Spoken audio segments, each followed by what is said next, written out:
សួស្តីបងប្អូនទាំងអស់គ្នាថ្ងៃនេះជួបជាមួយនឹងអ្នកគ្រូប្រងទៀតហើយថ្ងៃនេះផងដែរអ្នកគ្រូនឹងលើកយកតកតនឹងការប្រើប្រាស់ plural noun ដែលយើងដឹងហើយការប្រើប្រាស់ plural noun ពីមុនមកយើងដឹងថាចាប់ពី2ឡើងទៅគឺយើង add s ប៉ុន្តែវាមានលើសពីនឹងទៀតតោះដំបូងមុននឹងយើង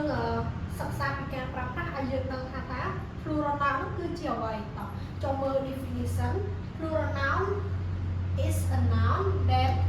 name more than one person place thing or idea ចឹងកន្លែងនោះគេមានន័យថាគ្រប់ណាទាំងអស់គឺចាប់ពី2ឡើងទៅចាប់ពី2ឡើងទៅមិនថាណៅស្ដាប់ទៅលើមនុស្សសត្វវត្ថុឬទីកន្លែងឬក៏កំណត់អីផ្សេងៗចឹងទៅតាមមើលការប្រើប្រាស់ទី1ហើយបញ្ជាក់វិញថ្ងៃនេះអ្នកគ្រូនឹងលើកយកតែ plural noun ហ្នឹងគឺ regular បើ irregular thì chẳng toàn lực sạch sẽ thế tập the noun that finish by s double s s h c h h o so កន្លែងនេះគឺមានន័យថាពាក្យនាមហ្នឹងដែលបញ្ចប់ដោយ s double s c h s h h ឬក៏ o ហ្នឹងគឺយើងត្រូវតែ s e s ដែលយើងដឹងថាចាប់ពី2ឡើងទៅគឺយើង add s ថែម s ប៉ុន្តែនៅក្នុងនេះយើងមើលផងបើសិនជាណានោះវាបញ្ចប់ដោយចំនួនតែប្រមាណដែល teacher រៀបរាប់ពីខាងលើហ្នឹងគឺយើងត្រូវ add s es sorry es តោះមើលឧទាហរណ៍ទាំងអស់គ្នាអូខេ bus ឃើញ bus បញ្ចប់ដោយ s កាលណាវាបញ្ចប់ដោយ s ហើយបើសិនជាយើងចង់ទៅសេវាទៅជា bus ច្រើនគឺយើង add es ទៅជា buses class classy double s es អូខេ brush brushes fox foxes watch watches អូខេនេះគឺជាការប្រើប្រាស់ noun ចាប់ពី2ឡើងទៅ plural noun ដែល noun នោះគឺបញ្ចប់ទៅដោយ s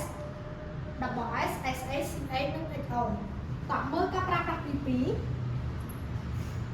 the noun that finish by consonant បូកជាមួយនឹង y អញ្ចឹងយើងដឹងហើយថា consonant មានន័យគេខ្លះvowel មានន័យគេខ្លះយើងរៀននៅក្នុងវីដេអូមុនអាចទៅឆែកមើល count teacher បានអូខេ but noun end by vowel បូកជាមួយនឹង y គឺយើងគ្រាន់តែ add s ទេអញ្ចឹងកន្លែងនេះមានន័យថាម៉េចយើងមកមើលឧទាហរណ៍ទាំងអស់គ្នាជាពាក្យ lady អូខេ lady តែម្នាក់ singular noun ទៅជា lady ច្រើនគឺយើងមើលខាងក្រៅជាទូទៅរបស់ចាប់ពី2ឡើងទៅយើង add s ប៉ុន្តែវាមានលក្ខខណ្ឌរបស់គេកាលណាបញ្ចប់ដោយ y គឺយើងត្រូវតែឆែក y ទៅជា i e s ហើយយើងមើលដែរមិនមែនចេះតែថា i s ទេយើងមើលខាងក្រោយ y ខាងក្រៅ y គឺជា consonant គឺជាព្យញ្ជនៈ letter d អូខេអញ្ចឹងគ្រប់ព្យញ្ជនៈទាំងអស់នៅខាងក្រៅ y គឺយើងឆែក y ទៅជា i e s នៅខាងមុខ y អូខេ city city បញ្ចប់ដោយ y ប៉ុន្តែនៅខាងមុខ y គឺជា consonant t cities company companies អូខេឆែក y ទៅជា i e s តោះយើងមើលថយម្ដងទៀតអូខេបញ្ចប់ពី y ដូចគ្នាប៉ុន្តែហេតុអីបានយើងអត់ដាក់ i e s ឬក៏ឆែក y ចាក់ដោយសារតែខាងមុខ y គឺជា vowel ដែលយើងបានមើលលក្ខខណ្ឌនៅខាងលើកាលណាបញ្ចប់ដោយស្រេចបងជុំជំនះយើងគ្រាន់តែ add s ទេអញ្ចឹងដូចគ្នា toys បញ្ចប់ដោយ y ប៉ុន្តែនៅខាងមុខ y គឺជា o គឺជា vowel day days អូខេ a e i o u នោះគឺជាស្រេច boy boys យើងអត់ឆែក y ទេដោយសារខាងមុខ y គឺជា vowel o អូខេយើងមើលលក្ខខណ្ឌទី3 the noun that finish by f fe we must change f to ves អូខេអញ្ចឹងយើងបាន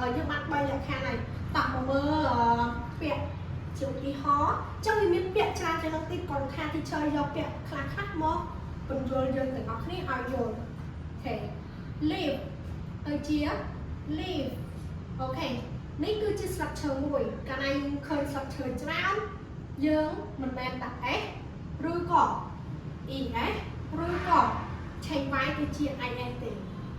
ដូចយើងនៅក្នុងលក្ខខណ្ឌរបស់យើងគឺយើងត្រូវលុប A ទៅជា V ES ខេ Y ប្រែថាប្រពន្ធឬក៏ភរិយាអូខេបើសិនជាយើងមានប្រពន្ធចាប់ពី2ឡើងទៅអូខេគឺយើងត្រូវលុប A រួច S VES បាន wife អូខេ wolf ចចទៅជា wolf អូខេចុះនេះគឺជាលក្ខខណ្ឌនៃការប្រើប្រាស់ plural noun នៅក្នុង regular អូខេសរុបមកវិញគឺយើងសិក្សាចំនួន3លក្ខខណ្ឌទី1គឺពាក្យដែលបញ្ចប់ដោយ s double s sh ch h and o so we must add we must add es and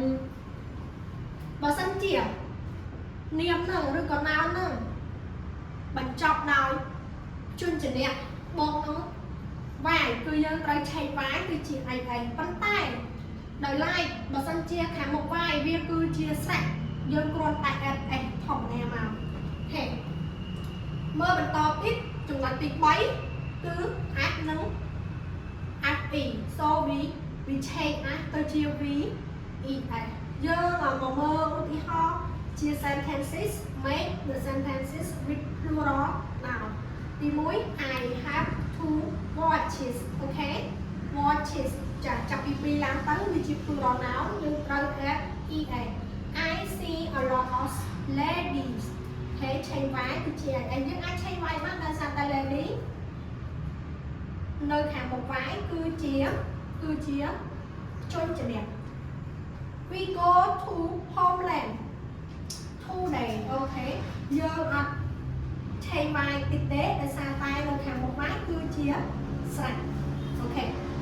for this and leave ចាយើងមួយថ្ងៃយើងឃើញស្លឹកឈើច្រើនឬក៏ទាំងនេះគឺជាស្លឹកឈើអូខេកាលណាយើងប្រើពាក្យទាំងនេះគឺសំដៅលើចាប់ពី2ឡើងទៅលើចិត្តខ្លួនយើងអូខេ that's all so today we study about the plural noun and without teacher មានតែប៉ុណ្្នឹងទេប៉ុន្តែបើសិនជាបងប្អូនចង់ដឹងកាន់តែច្បាស់បាញ់ចេញណាកាន់តែច្បាស់យើងព្យាយាមរកឧទាហរណ៍ថាពាក្យដែរបញ្ចប់ដោយដើម្បីអញ្ចឹងទៅយើង research មើលទៅថាពាក្យដើម្បីចេះពាក្យកាន់តែច្បាស់កាន់តែច្រើនជាងទៀតផងពាក្យណាដែលបញ្ចប់ដោយ y ជាមានជាស្រៈឬក៏ vowel យើងអាច research មកឲ្យលុបនឹងទៅហើយ make sentence